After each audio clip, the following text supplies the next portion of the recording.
Hey y'all, welcome back to Ray of All Trades. We're working on a Stihl HS80 Hedge trimmer.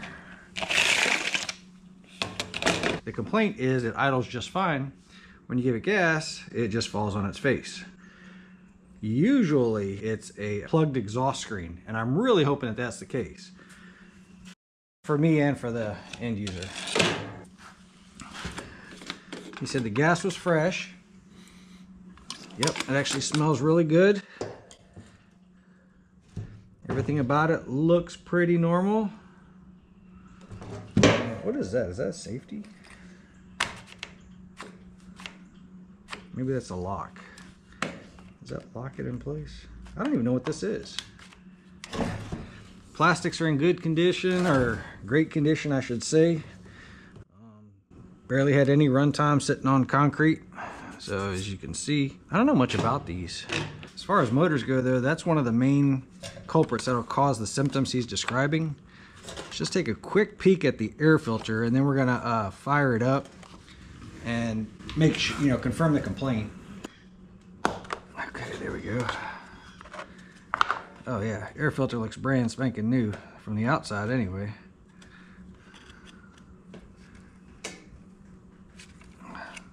Yep. Air filter looks brand spanking new. All right, so let's see if it's if we're lucky enough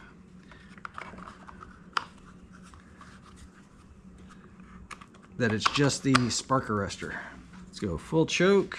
No primer on this one. There's a choke position right there, which is fast idle, and obviously choke.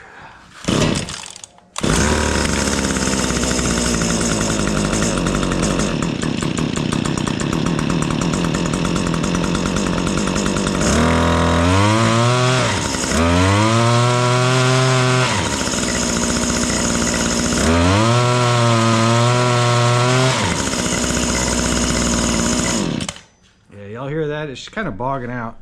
It's either a carb adjustment or that restricted exhaust screen. So let's check the exhaust screen. If that's fine, then we'll go ahead and adjust the carb, but I'm pretty sure that's all this thing needs. So it could be some dirt inside the carburetor. I'd like to see if the simple stuff takes care of it first before we start digging in and seeing if the fuel screen that's inside the carb is actually the problem. So the exhaust screen on this one is way up here, and then looking at the port, I mean, she's running a little bit on the rich side, so a little bit rich as far as a oil to gas ratio. Let's see if we can get to that screen easy enough. So looks like, not familiar with this unit, so looks like might have to pull off the recoil. There is a I want to get this shroud off. There's a screw here. Maybe that screw there probably has a tab coming in. And same thing on this side. Let's take off those 3 screws and then see if we have to pull this off. May even have to pull out the spark plug. I don't know, we'll find out. Like I said, not familiar with it.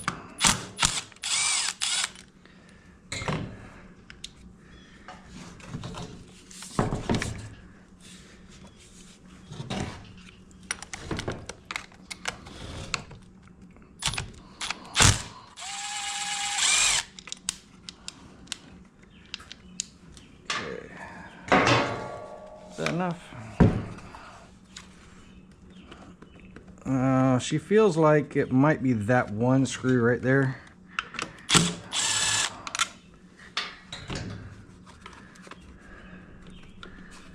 Oh, or maybe more.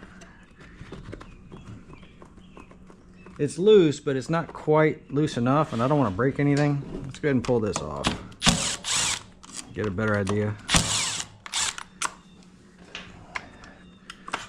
Alright, so starter. Yeah, it should have come off. It really wasn't holding anything, so it should have come off. You know what? Air filter cover.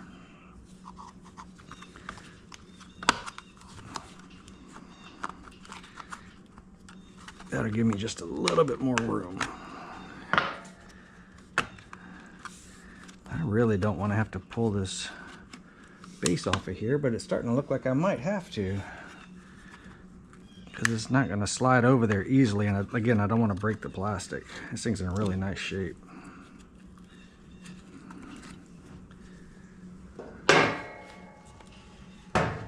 So my reasoning, on top of being lazy, my reasoning for not wanting to pull this off to get that cover off of there is because these are the two nuts that hold that carburetor on. And now I'm being intrusive as far as you know, the mechanicals of it.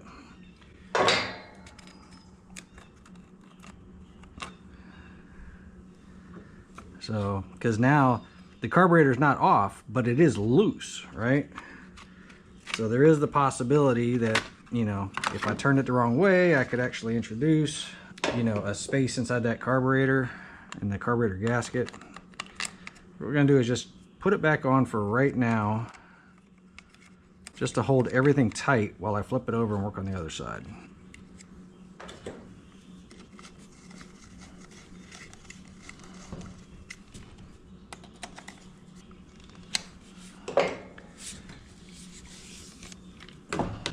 Okay, so what I was after was that screw right there, that flathead screw.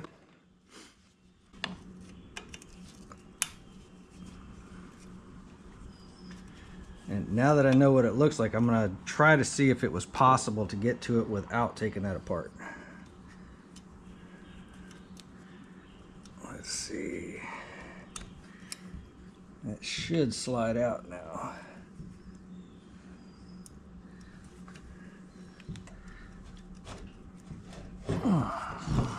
Because that's riveted onto, well, riveted, spot welded, whatever you want to call it, onto the muffler. So that screen should be removable right now. Oh boy. Let's see if I can give it just a little bit of space. Let's see.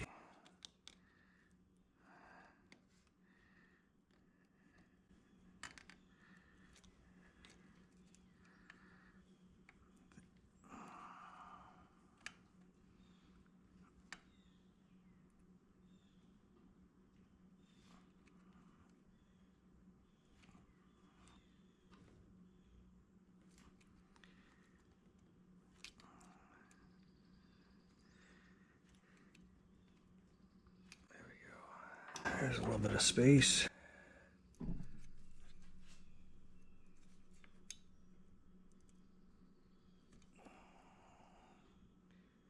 She's starting to move, but I haven't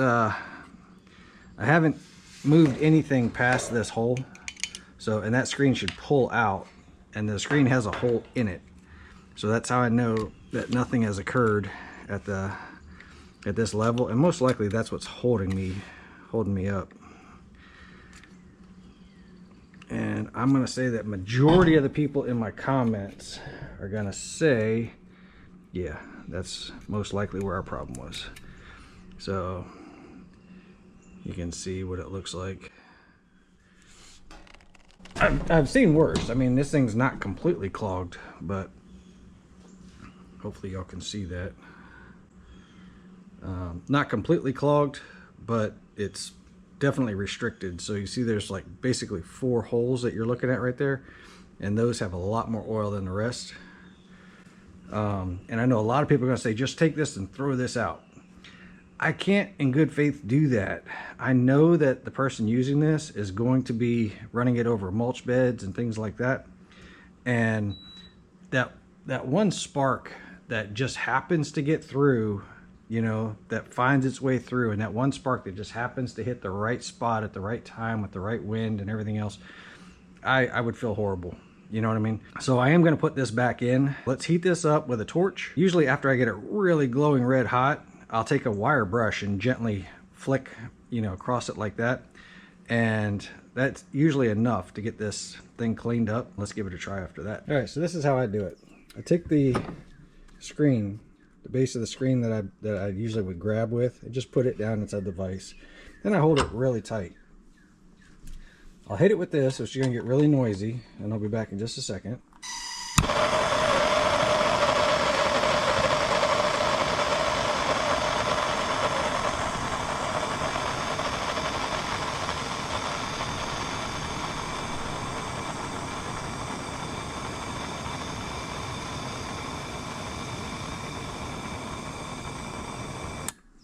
And while it's cooling down, I like to just brush it gently.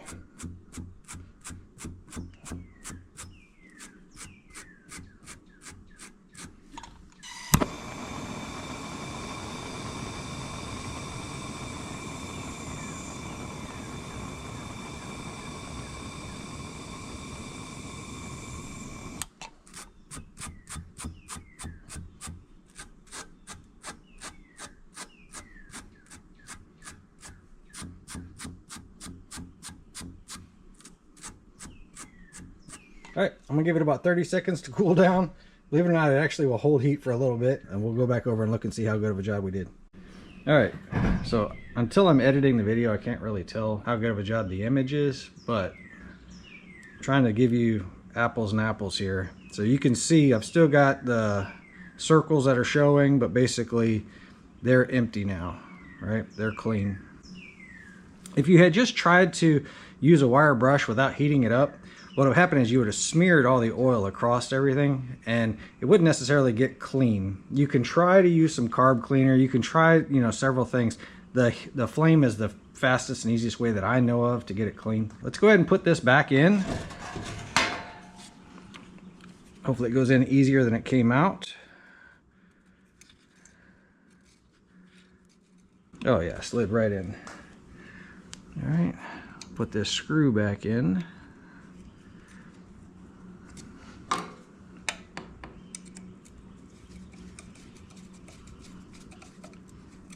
All right, got that done. Let me blow some of this stuff out of here.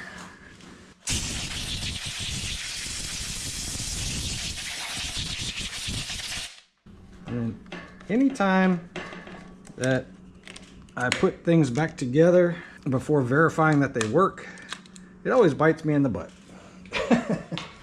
Yeah, both Rain and Phil have commented the exact same thing. Two of my subscribers seem to watch me pretty religiously, and I really appreciate you guys, all of y'all that watch me religiously. Y'all are the reason that I do this. Let's see. Honestly, I'm sitting in the garage alone, but it doesn't feel like I am alone because y'all comment and let me know that you're with me. So I appreciate it. I know it sounds kind of funny, but I do.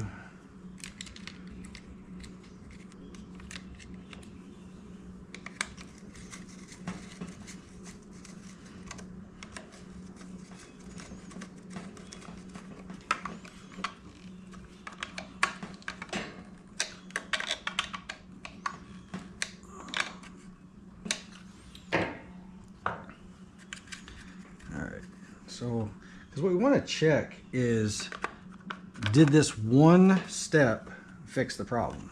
You know, like what's our differences?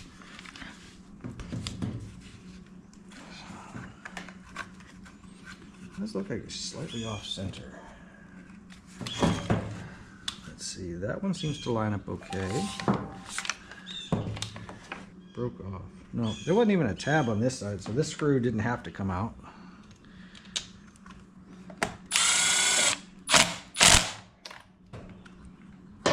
Oh, this thing's got a primer bulb on the front. I completely missed that, y'all. It's buried way up in here by the spark plug boot. But yeah, you got a primer bulb right there on the front.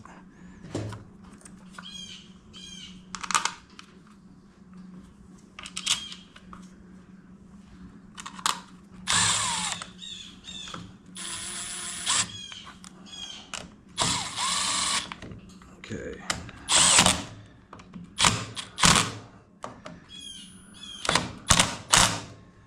All right, so hindsight, if you wanted to take off this cover, it would have been, nope, I didn't need to take out that one either. It would have been the front screw here, or top screw here, and literally just the carburetor. So I took out too many screws.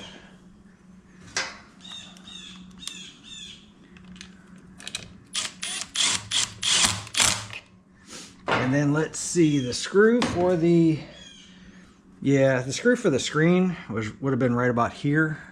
And then the screen, I would have had to pull it out from here. So the cover definitely had to come off, but it was literally only one screw here, one screw here. Then I had to pull the carburetor loose to get it past. Other than that, the rest of the screws didn't have to come out.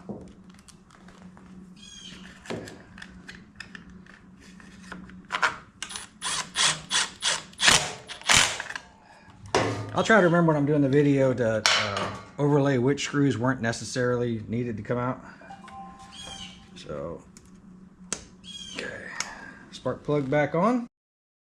All right, we didn't touch anything with the carburetor adjustment screws. We didn't touch anything other than pulling off this cover. Like I said, that does, you know, loosen up that gasket. I didn't pull it off, so it should be okay. But I was trying to be non-invasive so that the only thing we had to do was pull off that cover, pull off that screen, and, you know, clean it and see if that solved the problem. So, all right, let's give this thing a try. Off chance that it's warm enough, let's go ahead and leave the choke in the off position. Just move this to the run position. Just the run position, not the choke position, right? So we're just gonna go to the run position. I'm not gonna touch the primer bulb, not gonna touch anything else. Let's see what it does.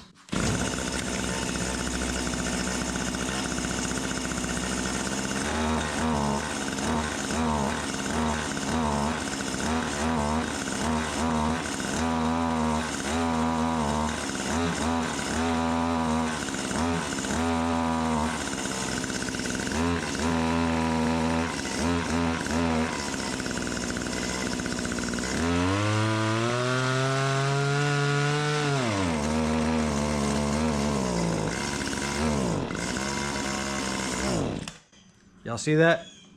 So wasn't running worth a darn. It obviously actually ran just better before, but it's because my choke was still sitting right about there when I was testing it. I just noticed that. But anyway, wide open, it was bogging down. I gave it half choke.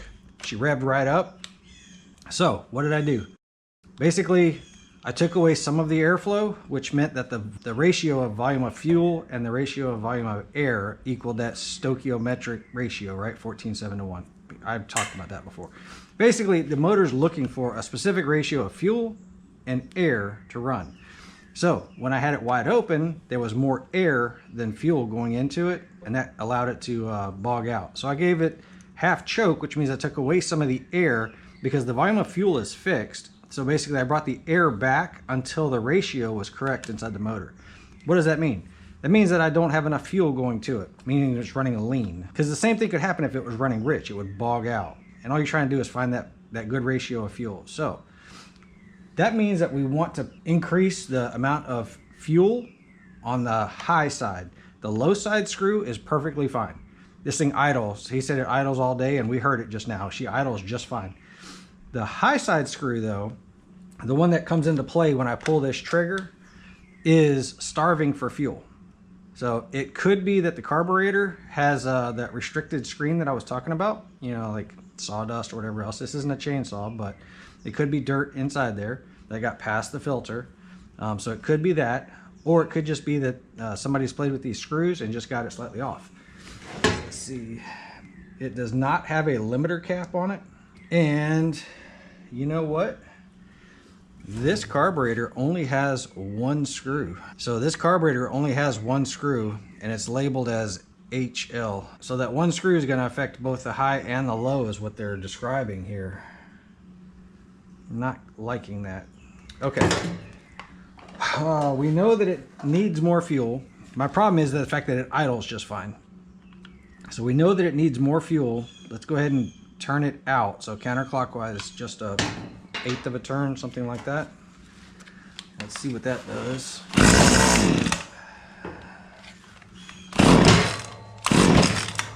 Okay.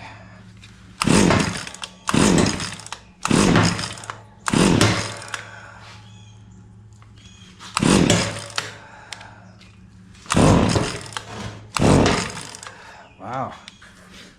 Just about killed it. Let's see what we got going on. Let's put it back right where it came from. If I can get it running, and we'll try to adjust it while it's running.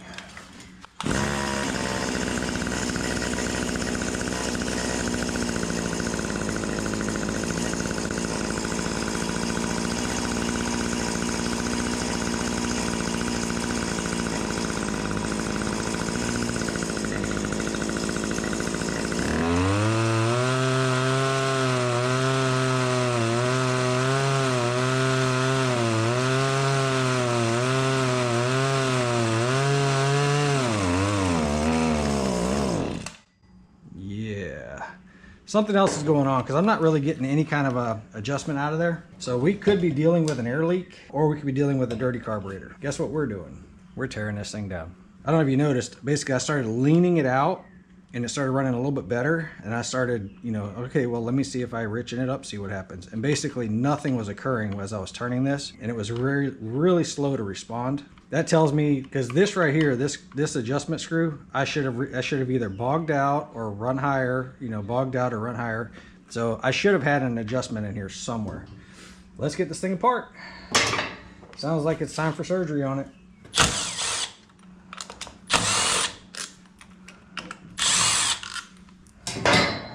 She's also a little bit warmer than I would have expected for that really short run time. So most likely that means it's running lean. In other words, not enough fuel, too much air, whatever you want to call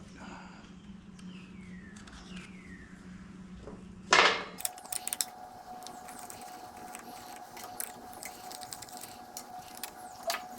So top faces forward on this one anyway. We're gonna get this cover off of here, because the primer bulb comes up into there.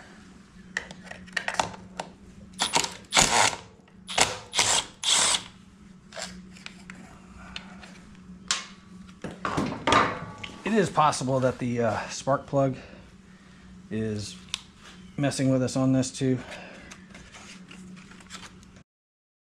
but I doubt it. It's my gut feeling that's telling me that it's not spark. I could be completely wrong, and we should pull it just to verify what it looks like. Let's see, Bosch spark plug. A little bit on the warm side.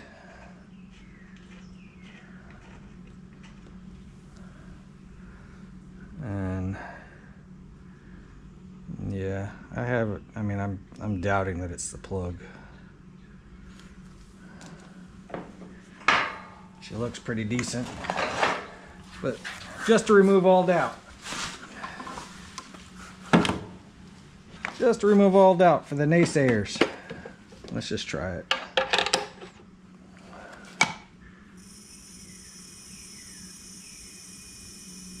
Yeah, she's rolling fine. All right, spark plug's fine. Those testers aren't fantastic, but what they do test is you can see the gap. I mean, you can see the signal. You can see that if it's a blue spark, you can see, you know, does it break out at certain RPM ranges? That's pretty much what it's testing, okay? Some throttle, let go of the cable, and push that cable right out. And this should slide off. Let's see. Probably gonna need to pinch off. Ooh, these fuel lines are rigid. All right, let's dump out the fuel, because otherwise we're gonna have a giant mess. Normally I would have just pinched off the fuel line, but these things are, if I tried to pinch that, it would actually bust in half.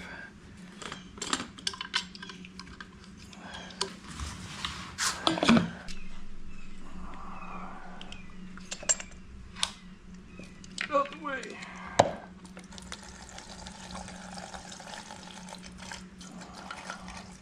This little thing's heavier than I thought.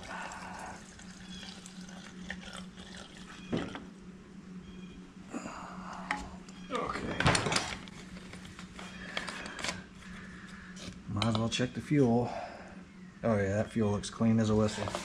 The fuel line that goes to the grommet up here at the top of the tank is this one here on the bottom.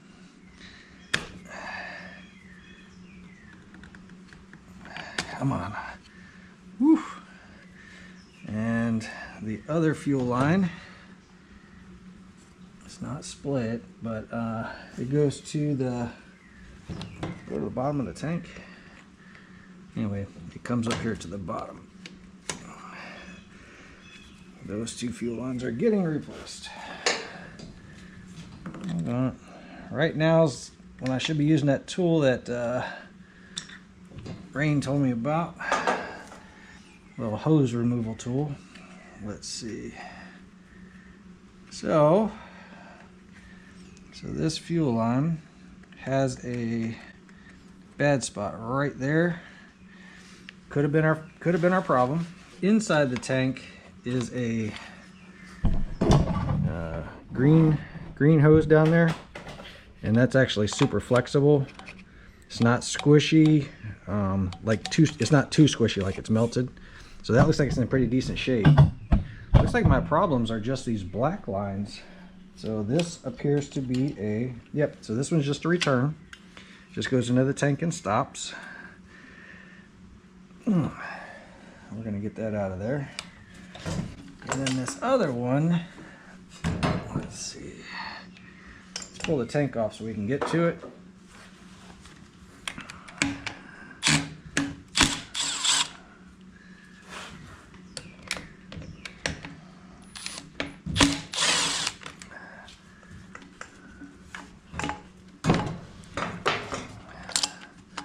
And here's our other one.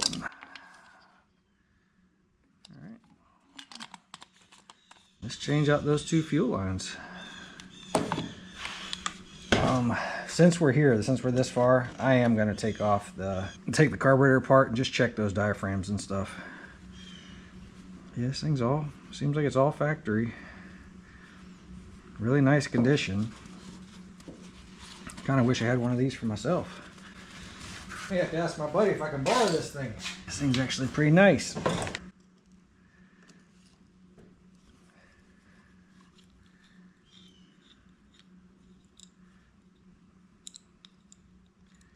Little Zama carburetor.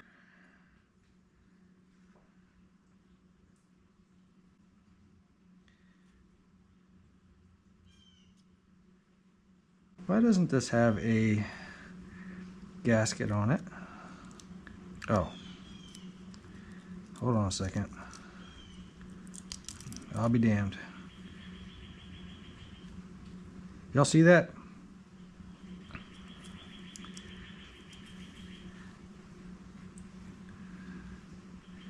I know y'all know what the problem is right now. That's pretty wild.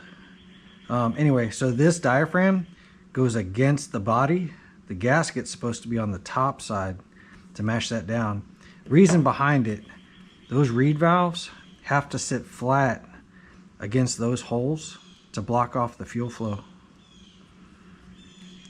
What's wild is I would have expected the other way around. I would have expected it to be flooding. But yes, how is this carburetor assembled backwards? I mean, nobody's, well, I shouldn't say nobody's been in here. It doesn't look like anybody's been in here, and this thing's been running for a while. Unless I'm learning something completely different, you know, seeing something completely different than I'm used to. Yeah, the diaphragm usually goes here because that hole on the carburetor right there, this valve actually stops. It comes down and mashes against that hole. It's a one-way check valve. It's a reed valve is what it is. And then the gasket, this gasket here, is what seals up the air to the fuel pump and to those reed valves. That's wild. Okay. I expected, and I was wrong. I expected that this screen right here would have been plugged up with dirt and sawdust and everything like that. And that right there restricts fuel flow a lot of times. That's what I expected. Anyway, all right, we're rebuilding this carburetor.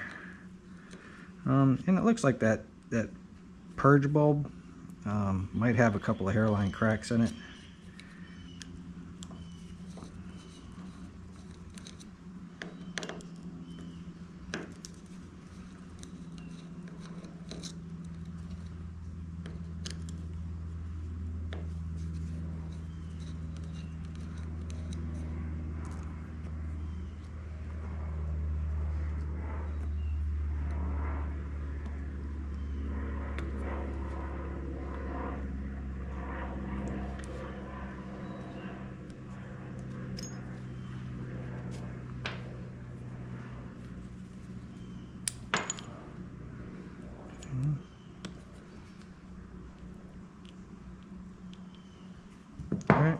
This side is assembled correctly.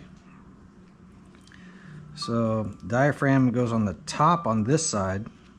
So the two sides of the carburetor are built differently, right? Or assembled differently.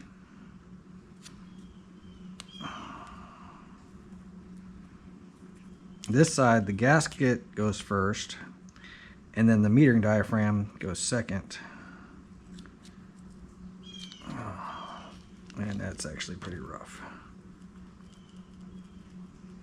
Yeah, she was time for a carb rebuild. Let's see what was going on here. Half, 1, 1.5. Yeah, that's actually usually not normal either. It's usually like a one turn, something like that on these.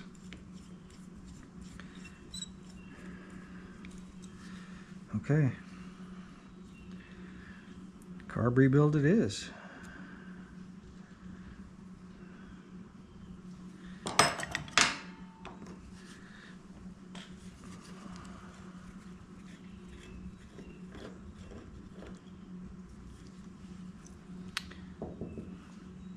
You know what? I must have nicked my finger.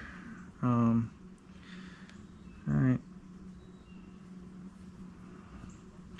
Tell you what, we're just going to go ahead and put it in the ultrasonic cleaner just for poop and laughter, right? Let's go ahead and just get it clean and start back fresh and see what we're dealing with.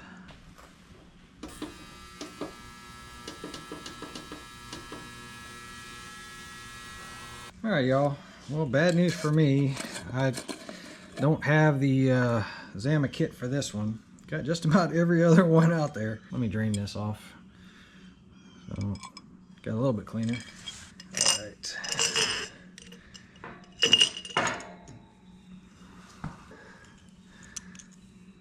So, yeah, she's looking a little bit better.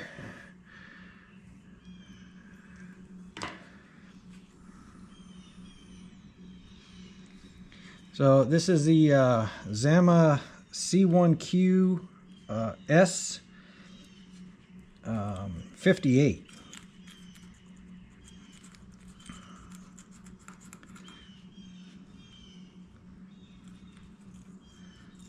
Okay, here's why that matters.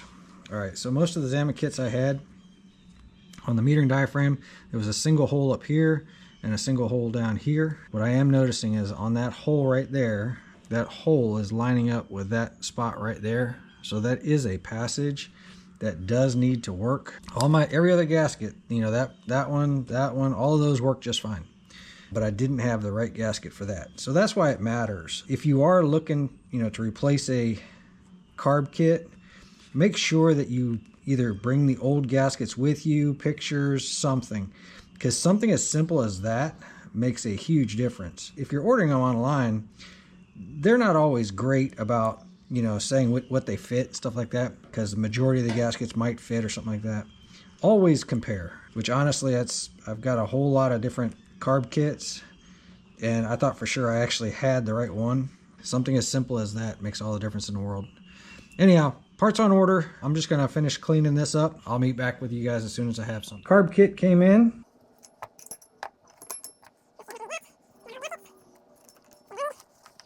I'm gonna need this. I'm probably gonna reuse the original spring. Okay.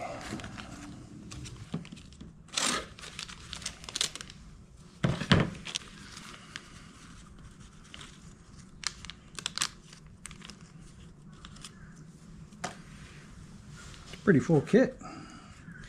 Let's see, I need this. I'm gonna need this, this, and this. I'm not going to need this. So let me show you real quick. See the size of that spring? Look at the factory one that came out of there. And there's no way with that shorter runtime that it compressed that much. That's why I'm not going to use the new spring. This is the large needle. I don't need that one. I didn't pull out the Welch plugs. How much wear is on that one, the factory one?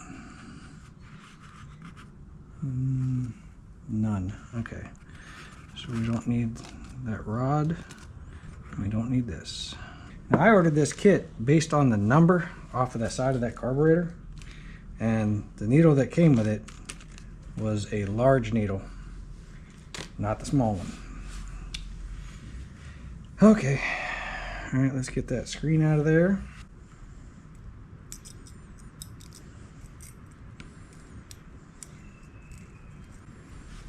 Throw it in the trash.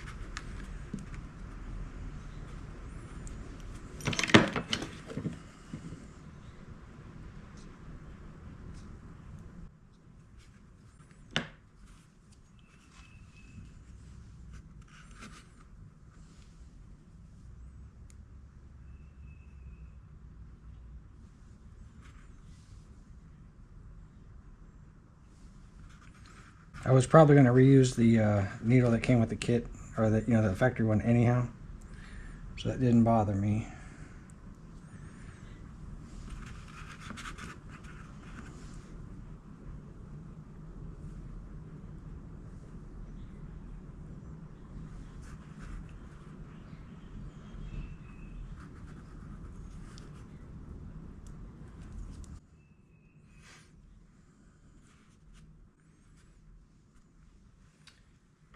I'm missing a screw.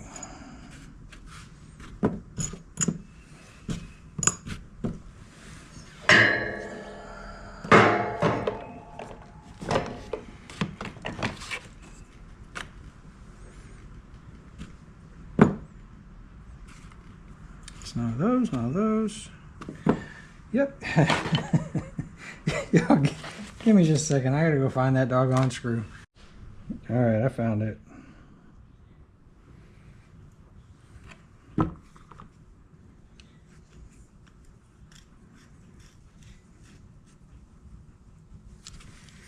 All right, so this is a C1Q carburetor.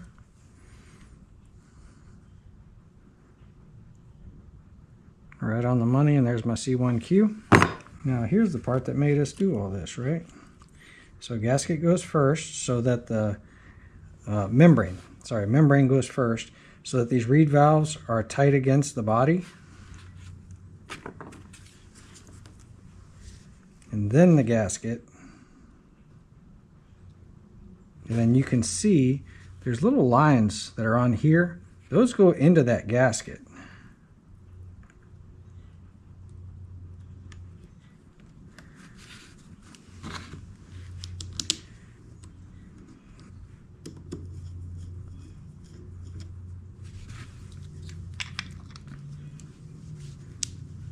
And on this side, gasket goes first.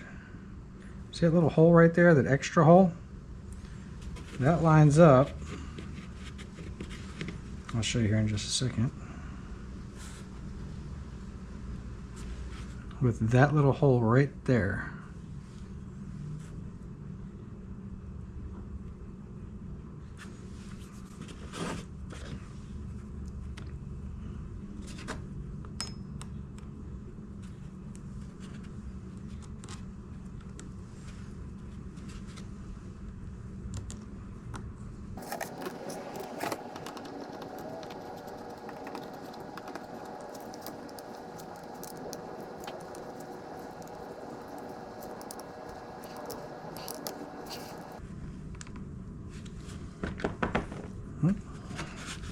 And then our mixture screw.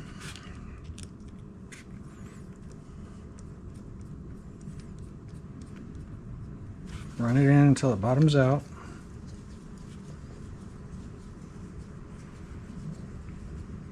Gently bottoms out. And let's see, factory said, actually factory didn't say. I'm sure the factory says the cover is what I was talking about. Let's go with one turn out. So there's half, and there's one turn out. We'll start there. Carburetor on.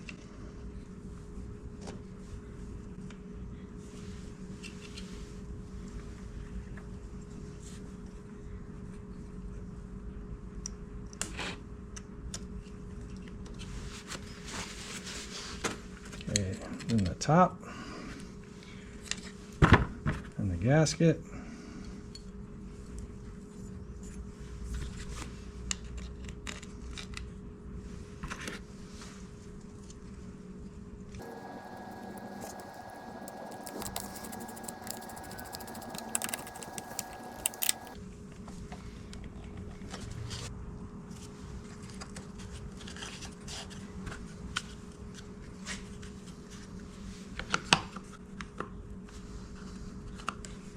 We still need to replace the fuel lines on this thing. So let me get some fuel line out and get those changed. Let's see, the top one went to the front of the carburetor.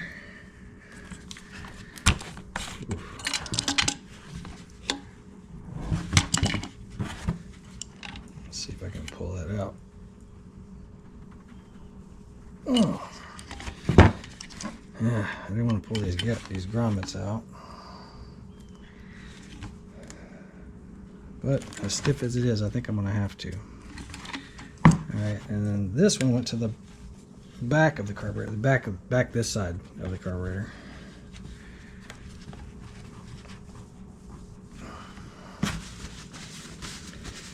You can see why I'm changing them. Those things should have just pulled right off.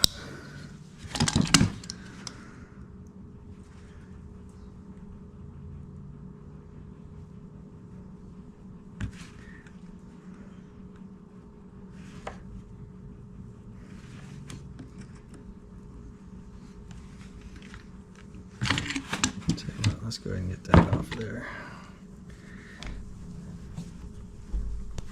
There we go.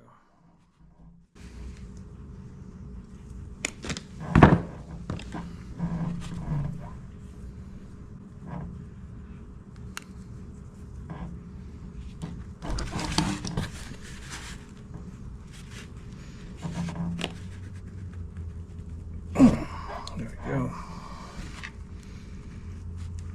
That one goes in there. Let me make sure I have one of these grommets before I get too aggressive here. What I might be able to do, and I'll piece it back together, and cut it flush. Let's pull this one out.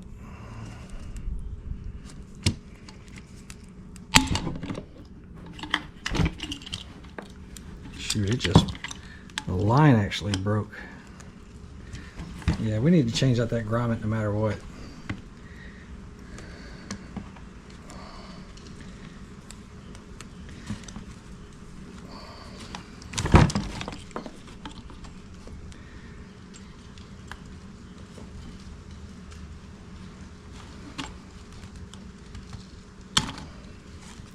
Yeah, that should have cut real easy. Okay, so this fuel line needs to be that long.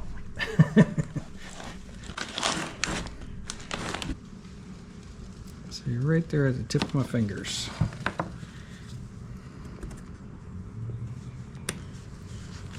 Find the grommet. Let's see, I'm hoping one of these might fit it.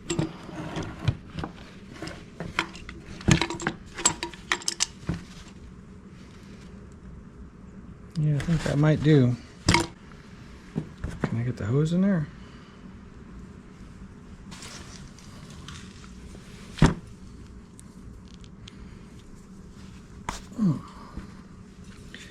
Pretty tight.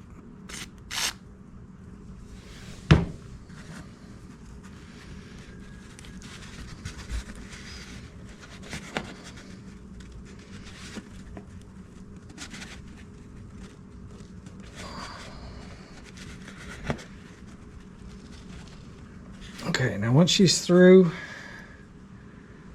here, I only need it to come in, well, need it to come in that far. And it's okay to grab this side of the hose because this is the return. So it doesn't matter if I mess up this end. That's pretty close. Close enough anyway. And then just make sure that the that it's the same size that it won't collapse the hose. Yep.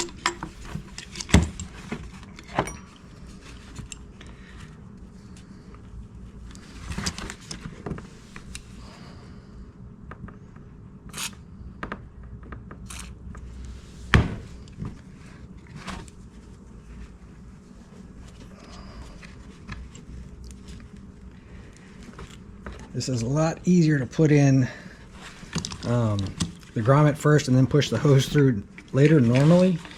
What I was scared of is that I wasn't going to be able to feed that hose through properly. And the only reason would be because I had already cut it to size.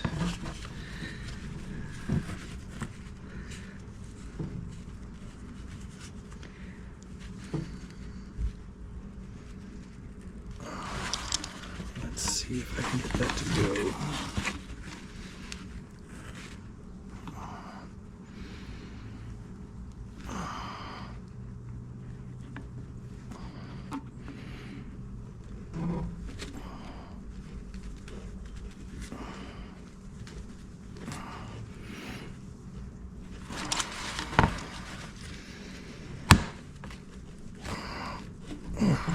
There it goes. This would have been easier had I not already mounted the carburetor, but let's just go ahead and put it on. So, top one goes to the far away port, bottom one goes to the close port.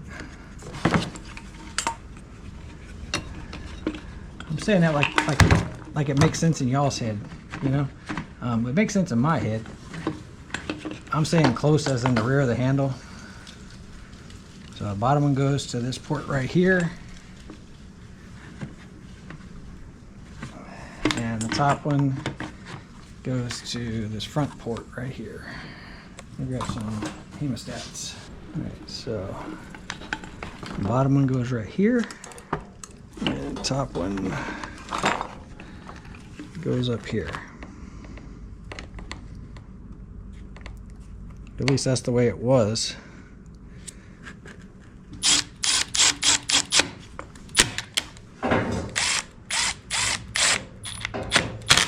Made sense to me.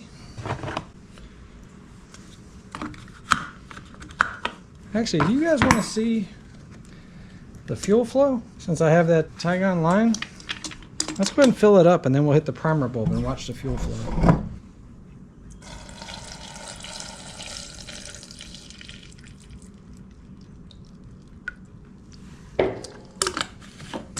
Watch close on these two lines. We'll start priming it. There it comes. It's sucking up out of here.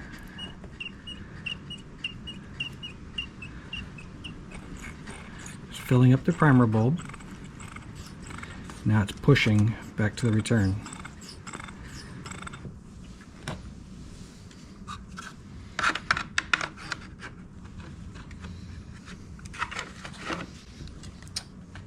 Shoot.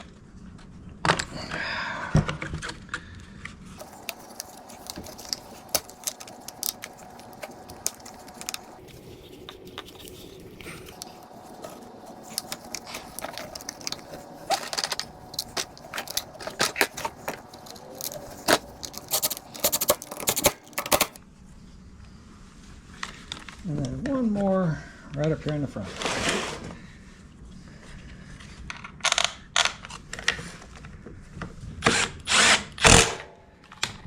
Okay, spark plug.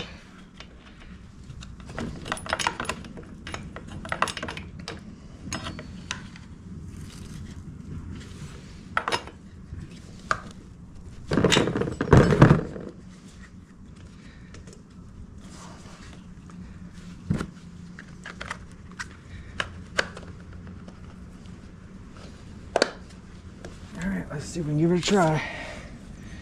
Choke, primer, fast idle.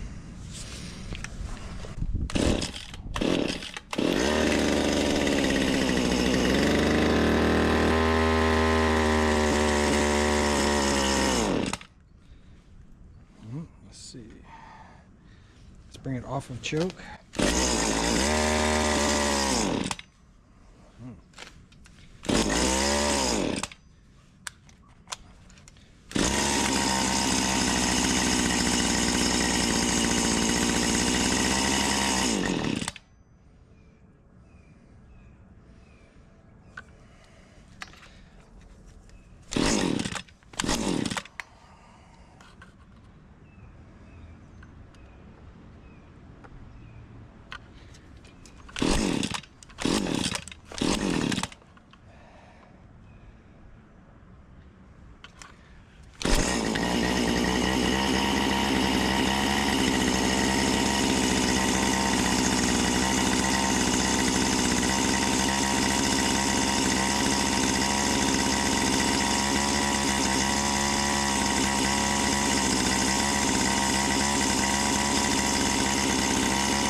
I think that'll do it. She's actually a lot richer than she was before. See, I kept looking for the sweet spot. I wanted it to idle right, and I had to keep richening it up. And then you saw on the screwdriver, that was me adjusting the mixture screw. So you can see how it responded. I was looking for the very fast rev up, you know, just to make sure it didn't die out, it was too lean. But basically one mixture screw is doing the whole thing. So let's see where we ended up. So right now it's pointing right to my knuckle. That's half a turn, 1 full turn, almost a turn and a quarter, I guess.